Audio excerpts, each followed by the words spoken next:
Okay, good morning everyone. This is session CCS 101 about RioCard's project about the public transportation sector in Rio de Janeiro. My name is Ricardo Rossi. I work for Ascendant Technology in Brazil, and together with my colleagues from RioCard, we are going to share with you some interesting information about this particular project. So I have here the pleasure to have with me two team members from RioCard. So we have here Mr. Marcos Bignon, who is the development manager with RioCard. So besides being the development manager, he's also responsible for the project.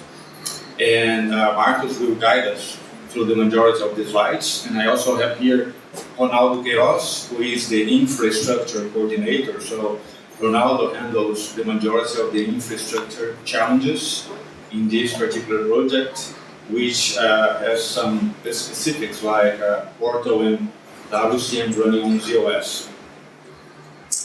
So in this session, we are going to go over 5 topics. So we are going to start having a look at who is RioCard and who are all the players involved in this project. There are several companies, several entities. So we will learn a little bit about who is RioCard and what they do.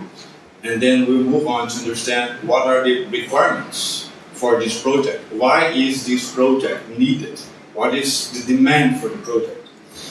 And then Marcos will share with us how they are proposing to solve to meet this business requirement, what the solution is. And then Ronaldo will go over the infrastructure, and as you will see, there are many specifics on the infrastructure since this is a project being run on ZOS. And then I will cover how we are today. So the project is being developed as we speak, and we will finish opening for a Q&A session. So what you're going to see in this presentation is a project where RioCard is developing a social portal using IBM technology, web portal, WCM, and connections. And this project is going to help improve the level of services to citizens in the state of Rio de Janeiro, focusing on the public transportation industry. At the end of this project, customers and users will have access to a lot of information, both from a browser and from mobile devices, to access information such as the right itinerary, what the options are, and we'll also be able to interact among them. Users will be able to reach out to each other to discuss the quality of the service or whatever subject they want, and also they will be able to communicate with a RioCard and Transport, which are the transportation companies involved in this project. So now, in order to kick off this presentation, I will turn over to Marcos, who will go over a few topics like who is RioCard and why is this project needed. Thank you very much, man. Thank you, Brian. Good morning, everyone. Good morning. This is a beautiful picture. This is the view that we have from our office. So, we will start discussing a little bit about the business context. The basic idea here is to present the key players that we have on this scenario, and we'll be able to understand the needs that we have today. Let me introduce you the transportation sector of Rio de Janeiro. We have over 9 million passengers, people that uses buses, trains, boats, subway, every single day to go to work, to go to school, and a transportation infrastructure composed by over 200 companies, all private. This is an important fact because the government defines some rules and concedes the right to operate, but the transportation service itself is all provided by private companies. It's pretty different from the other cities. And those companies are divided into 10 trade unions, geographically organized according to the lines distribution. And above, we have Transport. Transport is the main entity here that represents all interests of this entire private sector, next to the government and other authorities, okay? Another important fact that we have is the one single billing system, one single electronic payment system for the entire state. So if you buy an electronic payment card, you can use across the state, several cities. So who is the Transport? Transport actually is an enterprise group. So we have many companies, some companies, which one with one specific purpose.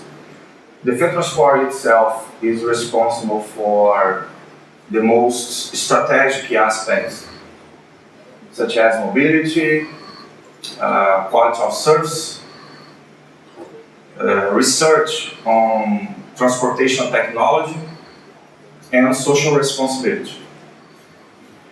And also we have the UCT, it's a training center. It's a kind of company, like a training center responsible for develop and deliver training and certification programs to help to improve the quality of the transportation services provided by the private companies. And for last, we have the RioCard. It's the company behind the system. It's an IT company specialized in electronic payment solutions, today only on transportation, and responsible for process all data from the entire state. So RioCard has over 5 million card users. This is a big number. So let's talk a little more about the electronic system, the electronic payment system, and about the products that RioCard offers to the market. If you go to Rio de Janeiro, you can take a bus and pay using money, or using one of several different products that we have. All products use the same technology, okay? This is a regular card. It looks like a credit card, but it's not. This is a contactless card. So you approach your card to the reader like this, contactless, and this is enough. Your transaction will be done. This is more secure, more fast. And if you want to go to the beach, if you want to go surfing, this is pretty common in Rio. People go to the beach using bus. You can have a waterproof card, so you can keep your card in your pocket and go to the water. But if you don't want have another card in your pocket, and if you want to know what time is it, this was made for you. We have a watch. This is true. I have one right here. And this watch has the same technology, the same card technology. This is a MyFair watch, so you can approach the watch to the reader, and that's it. We have a chip inside this watch. Okay. This is the match.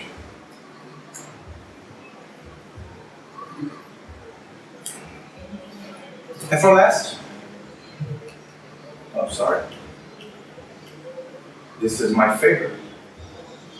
We are developing an iPhone application, so users will be able to download directly from the App Store and buy new credits using this application through internet.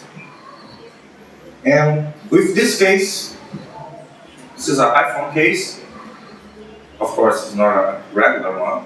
I have a connector here. And this case can transform your iPhone in another MyFair device. So you can buy new credits using internet and then pay your trip using your phone. This is a pretty good idea because people have their phones every time on hand because they are talking with somebody, texting. So, wait a second. This is a pretty good idea. So how big is this system? I have some numbers here to understand how big this system is. We process every day over 5 million trip transactions.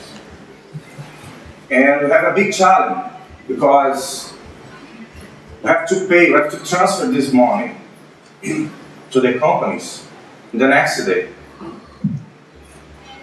So this is why we have an infrastructure based on mainframes, because the volume. For now, we'll talk more about the infrastructure later, okay? So let's move on. Now, you know the key players, how the sector is organized, so let's talk about the needs. What we need today. We have two perspectives here. The first perspective is the company perspective. So the FedTransport group, the companies, needs to deliver information and content to companies and to the citizens. Two different targets. They want to have a single communication channel to the entire ecosystem. We have a lot of websites today, conceptually disconnected. And of course, tools for internal collaboration. And we understand that the passenger need information about the best options, the best transportation options, fast, mobile, and in multiple languages. So this is what we need today. So imagine with those exponential factors. The World Cup in 2014 and the Olympics in 2016. So we are expecting a substantial growth of the passengers flow. A large number of tourists seek information in their languages, of course. A large concentration at certain peak times because many people going to the same place at the same time, of course, because of the games. And information should be internationalized. So the big question is, how to support these events? And also, improve the quality of life of our citizens and the tourists as well.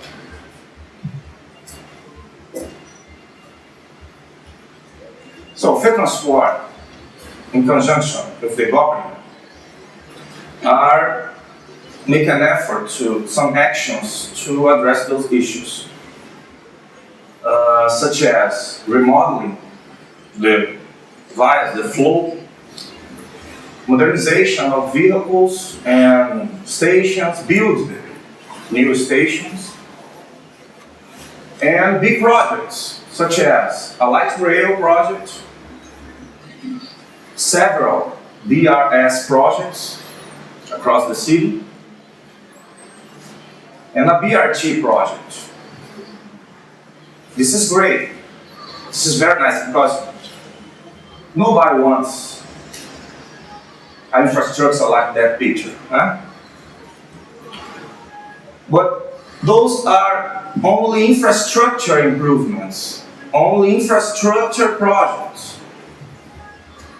So I ask you, is it enough? Will it solve everything? And what about information? So, if I have a complete infrastructure, a perfect transportation infrastructure, all my problems are solved. Take a look at this picture. I have a lot of Brazilians here. We have a bus stop here with a young guy seated.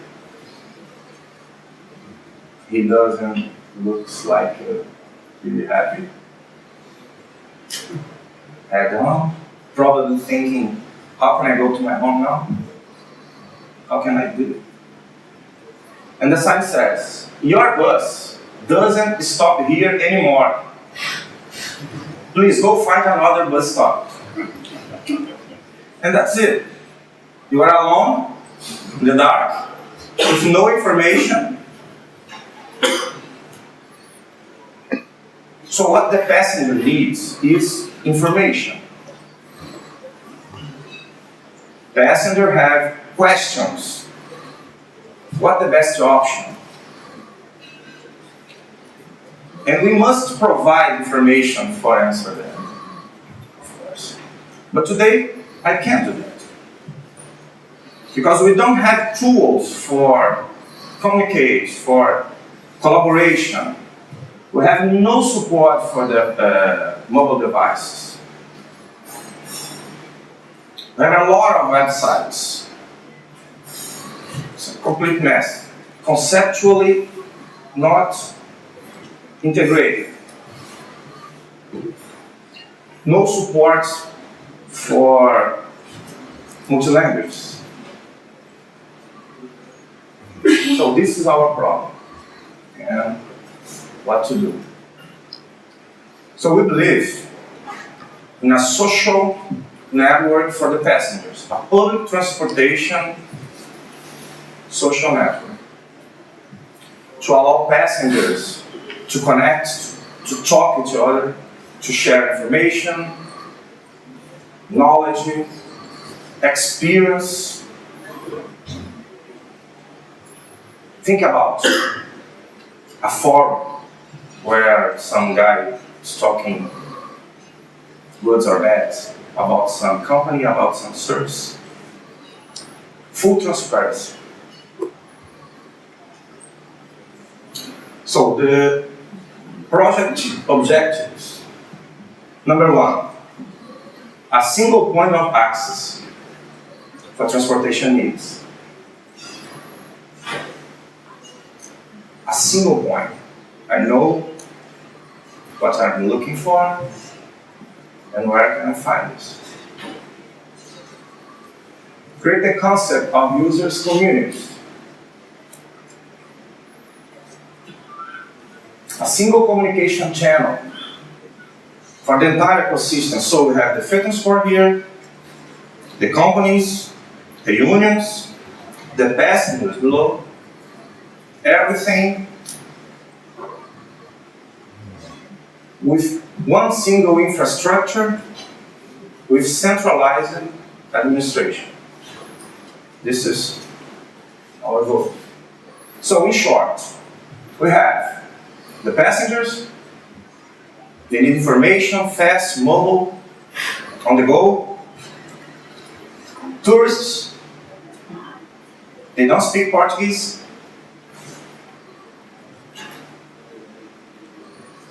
The RioCard products users, they need information about the usage of the card, the watch, reports, maybe an email telling that your credit is going down. We have the public transportation companies. They need to improve the quality of their services. And representing the entire ecosystem will have the transport that, of course, wants to improve the results. So we have different needs here, different problems to solve, and we are putting together in one single solution, portal, welcome, connections, and same time. Our idea is to build one single solution, completely integrated, and solve different problems in different perspectives. The project has 4 phases. We are doing this in phase because we want to have partial deliveries, and of course because it's a risk management strategy, because we have new software being deployed, a lot of new software. We have a new infrastructure, a new architecture, so many new components that should be tested, observed. So we have 4 steps for that. The phase 1 will deliver the new public website for freight transport. Just that. The key feature that we want here are web content management, workflows for publishing, control, search engine, security, and stats. The second phase will deliver 2 products for 2 different targets. The freight transport services portal, that will be a B2B website to connect company to company, freight transport to companies, unions, integrating legacy systems, and a new intranet for the entire ecosystem, for the employees, with a lot of internal collaboration tools. So inside to outside strategy. Phase 3, this is more complex. We will develop and deliver over 200 websites. One for each transportation company, all hosted on the same infrastructure. We want to have integrated information architecture and standards for look and feel, navigation patterns, etc. And for last, phase 4, the public social network. We want to deliver the passenger portal that will be the single point of access to collaboration, to sharing, integrated with public social media like Facebook or Twitter.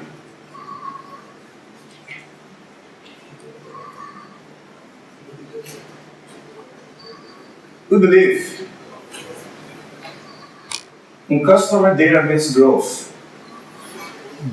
We have 9 million passengers on Rio, but only 5 million people use a RioCard product to electronic pay. So we have a great potential here. We can almost double our database if I can improve my service. We believe in an exceptional web experience, flexibility, content formatted for mobile devices, iPads, iPhones. We believe in integration, and of course we believe innovation, because the nature of the public transportation is social by nature.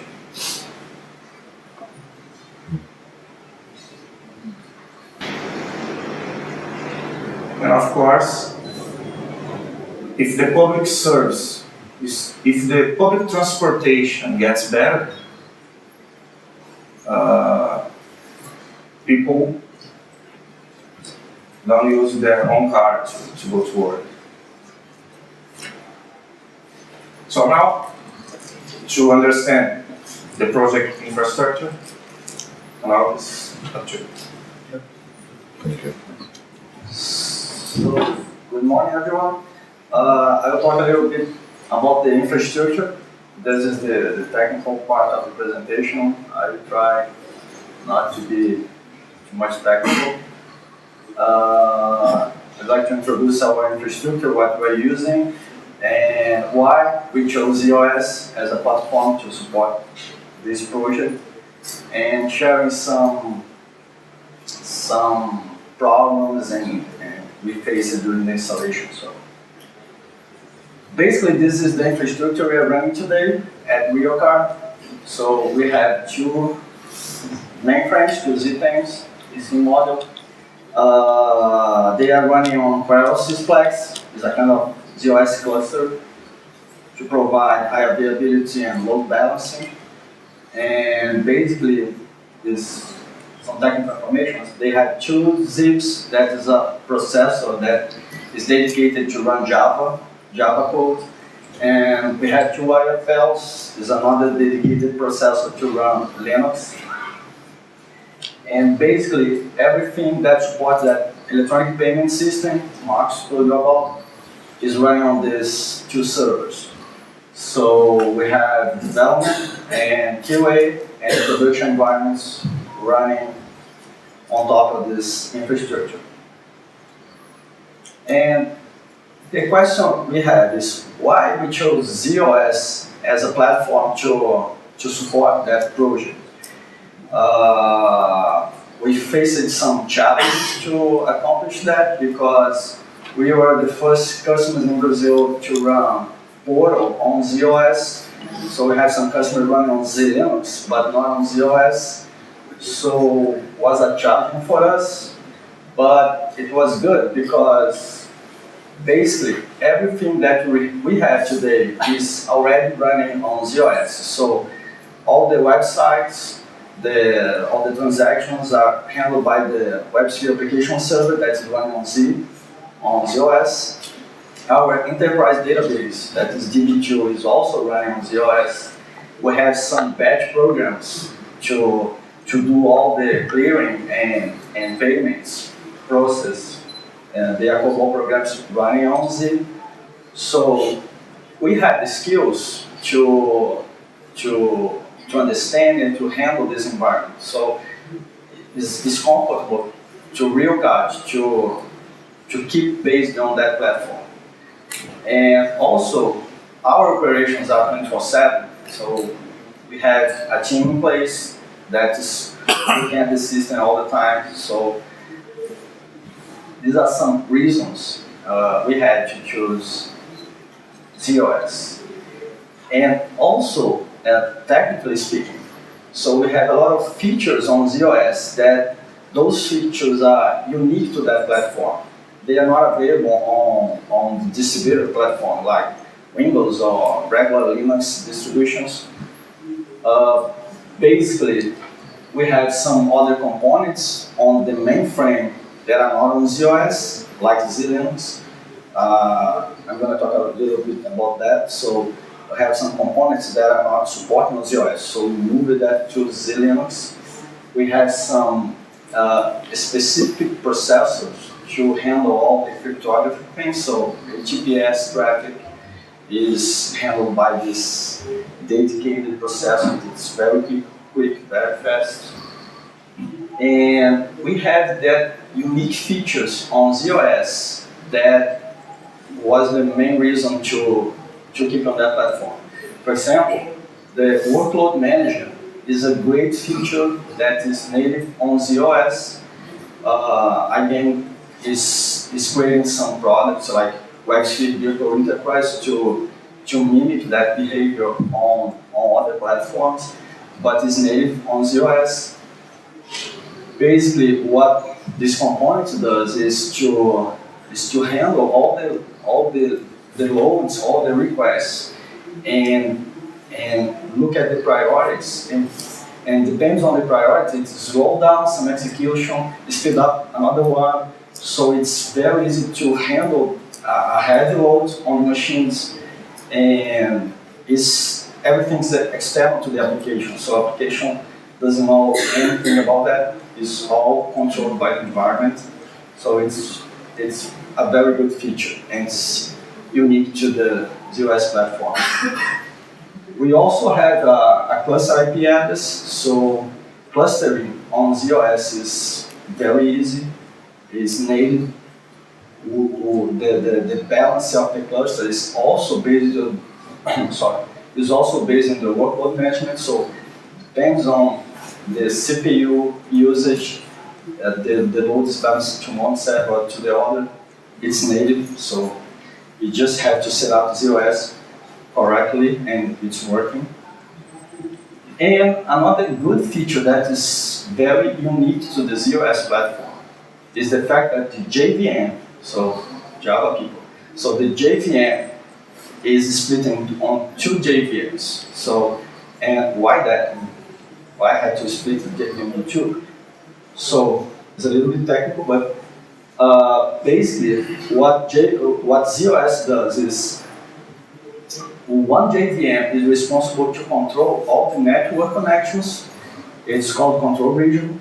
So it handles all the network connections to the WebSphere and also to the portal, because portal runs on top of the WebSphere application server. And then that control region, it kind of reads that request URL, match that request to an XML file, and gets a classification. So that says what the priority to run that process. So you can, for example, on the same website, some area of that website, for example, /report, you don't have to be a quick response for that area, so you get a low priority.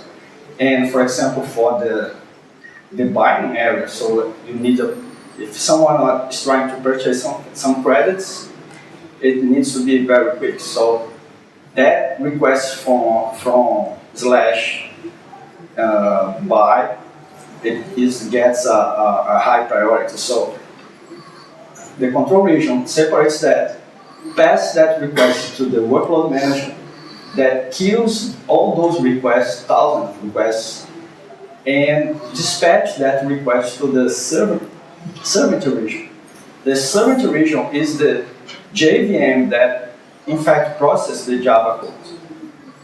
And another good feature is if those goals that you set up to the workload manager, for example, 80% of my requests must run in less than 500 milliseconds, for example. And if the workload manager sees that it's not going to accomplish that goal, it starts up another JVM automatically, so you don't have to do anything. It's all controlled by the environment. The only parameter you have on the WebSphere console is the minimum and maximum number of server regions. So it's creating JVMs automatically to support that load and destroying that if it doesn't need any. So it's all done by the ZOS. So if you have a heavy load on the portal or on the websites, this is a native control that you don't have to implement and you don't have to put another product on top of the infrastructure you have. So this is very good. And for this project, for the social network project, basically what you put in place is the green box are the ZOS piece, and the blue box are the Z-Linux. So basically we have DB2 and portal server running on ZOS, and the connections that is not supporting ZOS is running on Z-Linux. It's a regular Red Hat version 6 for Z-Linux. In a cluster environment, it's a regular cluster. And all the HP connections are handled by the HP server on Z-Linux, using the crypto device to do the SSL handshakes. And at RioCard, we don't have a hardware to do the load balance for the HP servers, so we're using edge component that's part of the WebSphere application server package. So it's very good, it's running well. Actually, besides the portal, all the infrastructure for the website, for the application server, is based on that platform. Some installation files, some things that we want to share with you is the installation process is not that simple. I mean, it's not a next finish installation. It's a complex process.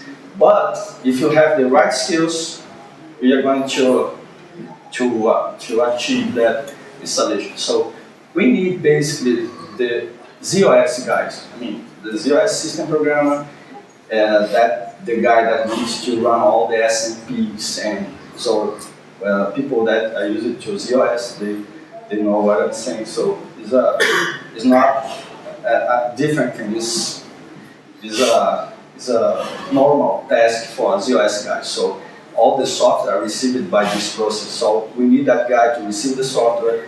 We need the DBA, because if you're going to transfer the database, and you probably will do that, we need the DBA to help you to set up the data spaces and so things like that, and to run all the scripts to create the database and tables. So we need that DBA to help you.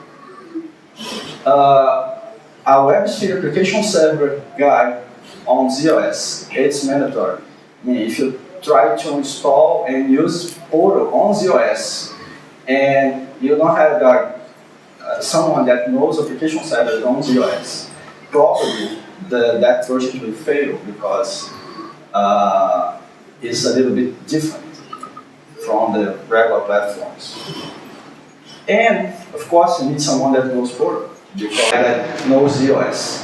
I mean, if you have a WebSphere application server guy that knows ZOS, you just need another person that knows Portal server on any platform, so to help.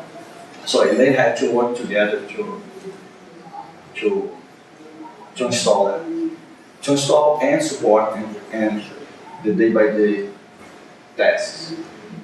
Some problems we had when we were installing on our data center, the space problems. So Portal installation uses a lot of space, and so if you run out of space, the installation fails, you have to start all over again.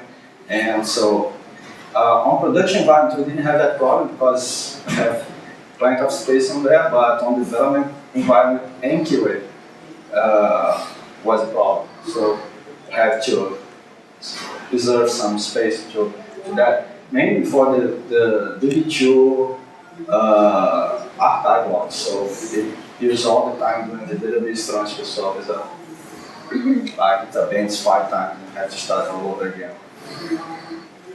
Also, another word of wisdom is it's better to think about the user repository before we start the installation process. Because if you decide to use just something to move on the installation process, like NL data, so you change it later, it will be worse to change later, because if you start using Portal and put contents, that content gets an ownership from some person, and if later on you change that, you have to change all the ownership of the content, so it's a problem. If you can't think ahead, it's better to plan before and you say sometimes later. And at last, there is an excellent paper that this guy wrote. He's an IBM, this Kevin Senior. He wrote a paper about installing Portal 7 on ZOS. So that's everything I need. So it's an excellent paper. I mean, it's not someone that doesn't know what he's doing, just reading and doing. It's not something like that. You must know what you are doing, but it's an excellent paper. It's a guideline. If you follow that guideline, because it's 100 tasks to run to get into installed. So if you don't have a guideline like that, it's very easy to get lost.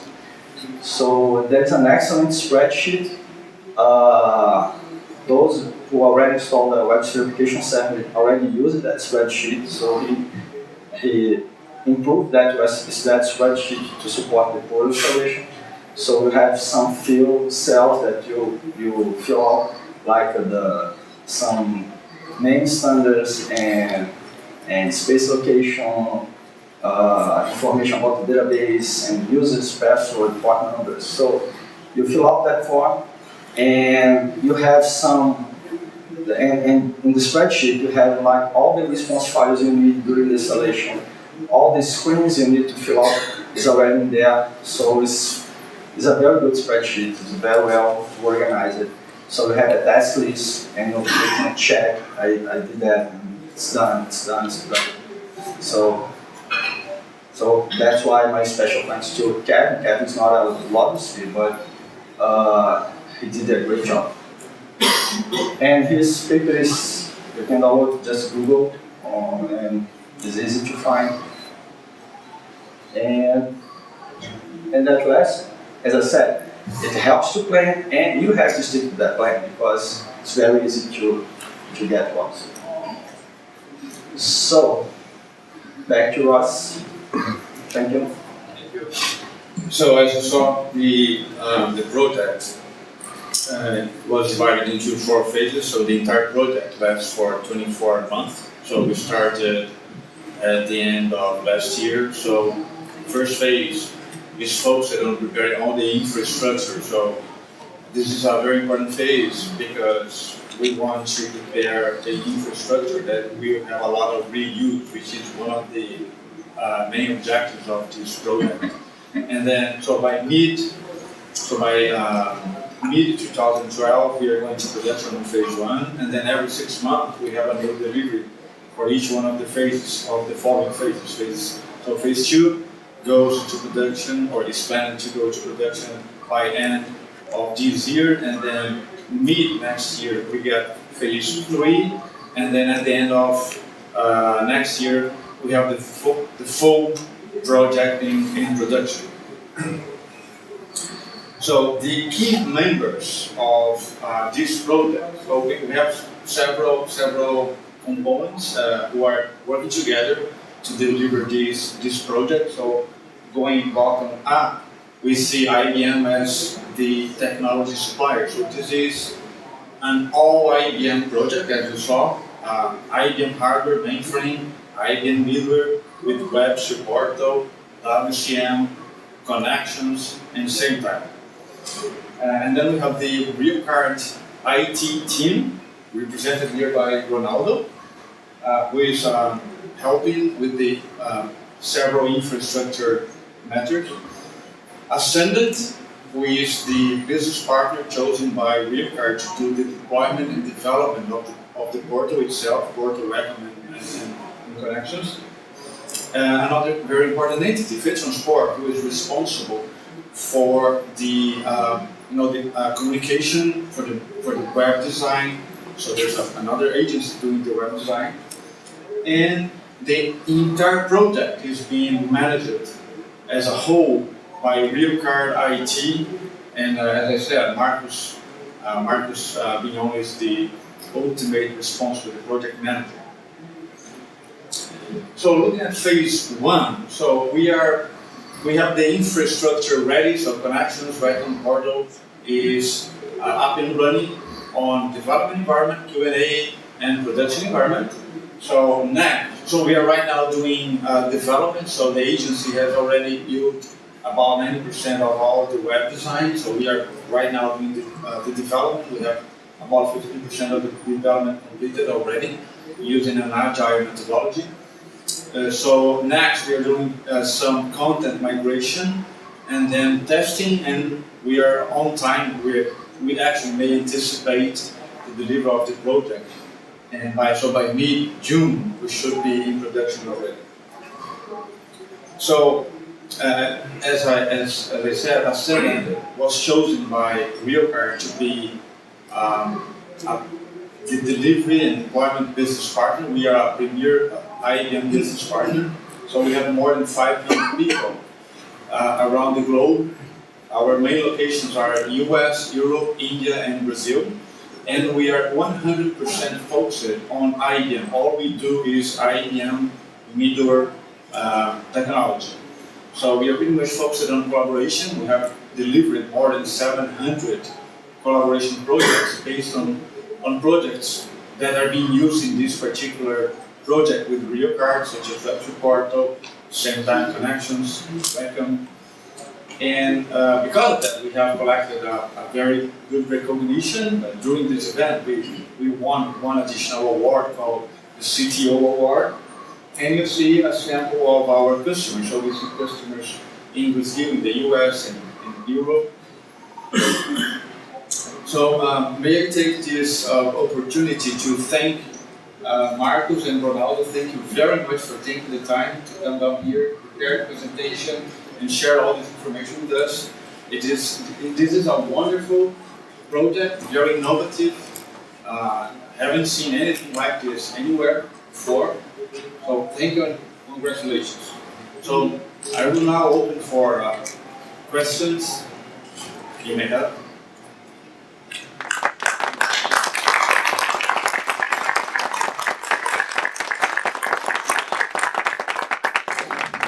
Any questions? Okay, so we are going to stay around. Yeah. We are going to stay around, so in case you want to stop and discuss anything else, please feel free to do so. Thank you very much. Thank you. Thank you.